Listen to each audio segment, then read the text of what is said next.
Okay, anybody apprehensive, stressed out about selling their house? Aye, I hear you. If so, she's here to help. We have Carla Johnson, Magnetic Real Estate Photography, saying if your picture doesn't look good in the pictures, you're losing the game already. How important are photos these days and why?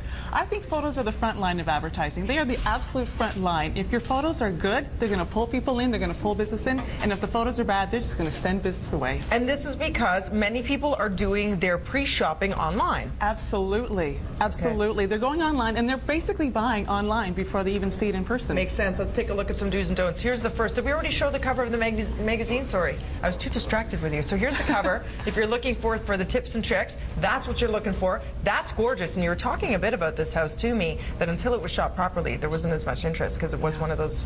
I mean, it's a couple million, was it? Yes, it was, yeah. So it costs a lot of money. Here we go. The first up, do not do this. Here's a lighting don't. So what's wrong here? This kitchen has no lights on. It's a lovely kitchen, but there's not a single light on anywhere. You can see the overhead lights, and it has a lot of beautiful features, and it makes a really big difference when you actually put some light on, and you'll see a dramatic difference when you put every single light on. The stove light, the cabinet lights, everything. The floor even glows. You see it. It's the red fruit there on the counter. It glows all of a sudden. You see the finishes, the colors. It looks beautiful. And it pulls you right in, doesn't it? It makes you want to be there. Yes. It is. It's very warm. And that's the thing. They say to play with it, too, if you have the gradient lighting. See what looks best based on the time of day. Yes, that's really true. Okay, here's another one. Don't stretch. And you're not talking about our bodies here.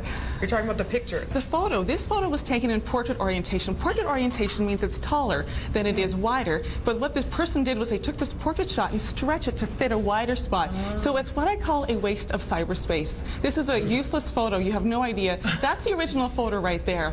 And so if you're going to take a portrait shot, make sure you can put a portrait-oriented shot online. Other than that, take it on the landscape orientation, so it'll fit the proper size of the website. And that's the same for the wide angles, which we have next. The do's and the don'ts. Here we go. Don't use the wide angle because...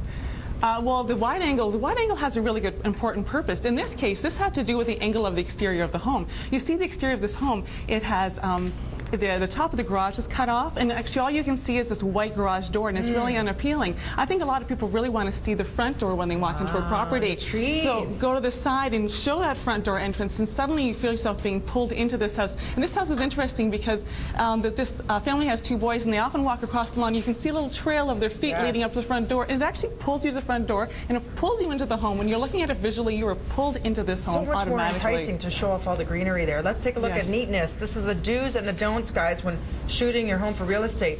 This couple have a really cozy basement. Now, if you look at this basement shot, you can see that there's lots of, when you walk down, you think, oh, they come down here to watch TV, the Afghans, the cushions, they cuddle up down here, they have a lovely time. But it doesn't help the shot at all. Look at how messy it is. There's funny things all over. Clean it up.